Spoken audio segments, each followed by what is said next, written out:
Assalamualaikum warahmatullahi wabarakatuh. Salam sejahtera bagi kita semua.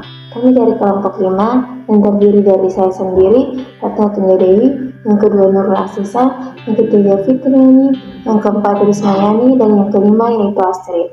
Adapun materi dari kelompok kami yaitu korespondensi bisnis dan presentasi bisnis, konsep, teknik, dan cara penanganan keluhan. Baik, untuk lebih mengefisienkan waktu yang ada, kita langsung saja ke presentasi. Baik, langsung saja. Apa itu korespondensi bisnis? Korespondensi mungkin kata masih asing di telinga kalian. Jadi kita harus ketahui apa sih sebenarnya itu korespondensi. Korespondensi merupakan salah satu bentuk komunikasi verbal tertulis yang digunakan untuk menyampaikan pesan-pesan bisnis maupun non-bisnis kepada pihak lain.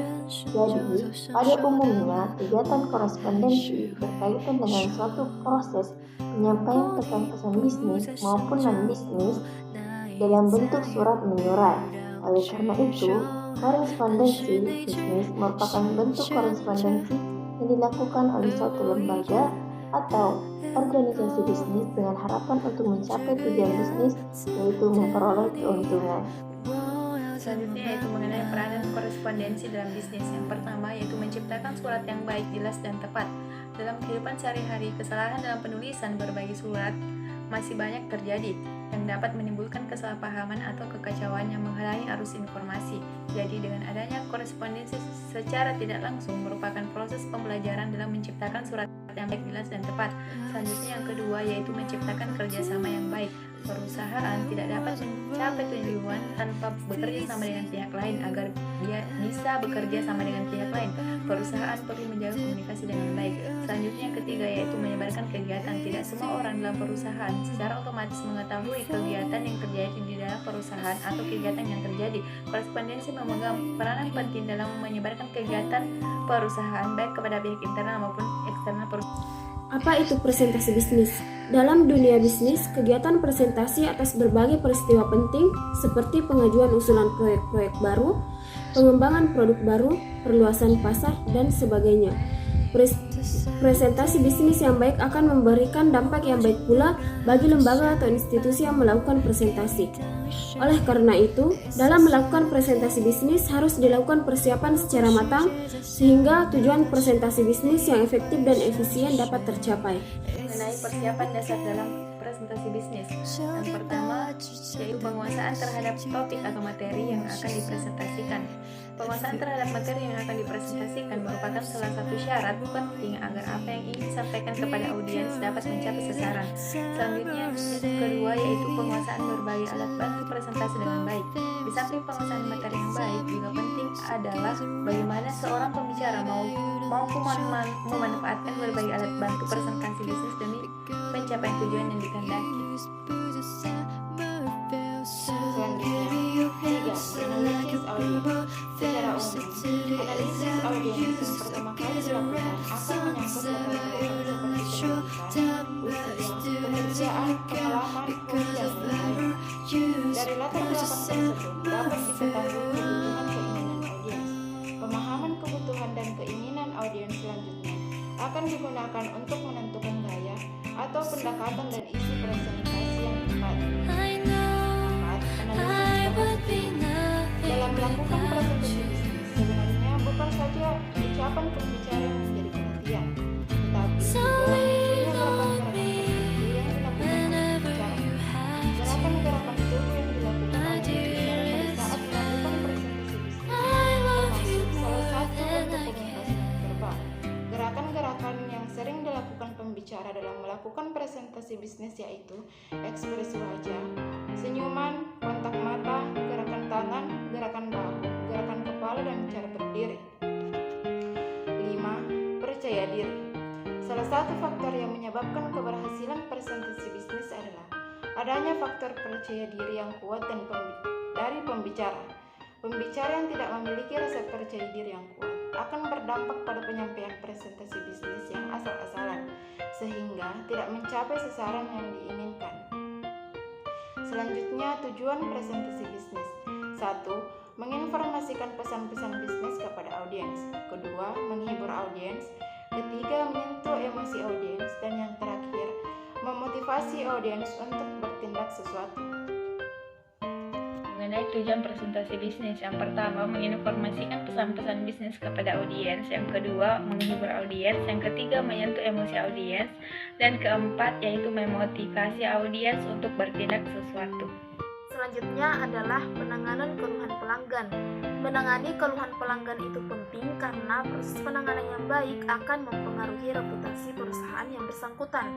Menangani kebutuhan pelanggan merupakan langkah wajib sebagai bagian yang tak terpisahkan dari customer service. Menangani keluhan pelanggan bukanlah perkara yang gampang, perlu teknik tersendiri dan tahapannya sampai mengambil tindakan yang tepat dan benar. Proses ini harus cepat, meski tidak dianjurkan sebagai buru-buru. Bila penanganan tidak tepat dan benar, permasalahan tahapan ideal dalam menangani keluhan pelanggan yang pertama adalah listen atau mendengarkan. Kunci utama dalam menangani pelanggan adalah mendengarkan. Mendengarkan menjadikan dasar untuk memahami apa yang menjadi keluhan dan kebutuhan pelanggan. Jangan sekali-kali mengatakan pelanggan dan menjawabnya dengan aneka pembelaan. Prinsipnya dalam mendengarkan adalah tenang dan tepat. Tanpa mendengarkan menjadi tahap penting atau menemukan akar permasalahan. Kedua adalah klarifikasi atau memvalidasi. Setelah mendengarkan apa yang disampaikan oleh pelanggan, untuk memvalidasi permasalahan yang ada. Jangan terbawa emosi dan dibawa oleh pelanggan dengan sikap tenang,这一次我真的睡着了。 Dalam menangani keluhan pelanggan, yang pertama adalah listen atau mendengarkan. Kunci utama dalam menangani keluhan pelanggan adalah mendengarkan. Mendengarkan menjadi sikap dasar untuk menangani atau mendengarkan apa yang menjadi kegelisahan dalam pelanggan. Jangan sekali-kali memotong pembicaraan pelanggan dan menjawabnya dengan aneka pembelaan. Prinsipnya adalah mendengarkan adalah tenang dan simpati. Tahap mendengarkan menjadi tahap finding effect atau menemukan akar permasalahan. Yang kedua adalah clarity atau klarifikasi. Setelah mendengarkan apa yang disampaikan oleh pelanggan, saatnya untuk mengklarifikasikan permasalahan yang ada dalam proses tersebut. Jangan terbawa emosi yang dibawa oleh pelanggan.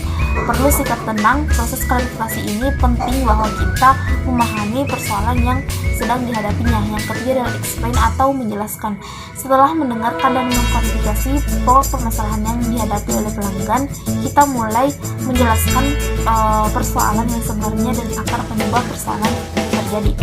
Dalam proses ini jangan pernah menunjukkan sikap membela diri, menyalahkan maupun melontarkan perkataan yang menyudutkan pelanggan. Ciptakan suasana pelanggan sejajar sebagai sahabat yang perhatian dan ingin membantu memecahkan persoalan mereka. Baiklah, selanjutnya mengenai keluhan pelanggan. Yang keempat yaitu apologize atau meminta maaf. Meminta maaf adalah mutlak bila memang kita melakukan kesalahan. Bahkan ketika pelanggan mengajukan komplain, usahakanlah untuk lebih dahulu meminta maaf atas ketidaknyamanan yang dialami oleh pelanggan. Permintaan maaf menjadi bagian dari nilai perusahaan yang berkarakter. Di mata pelanggan, perusahaan telah bersikap manusiawi saat mengakui kesalahannya.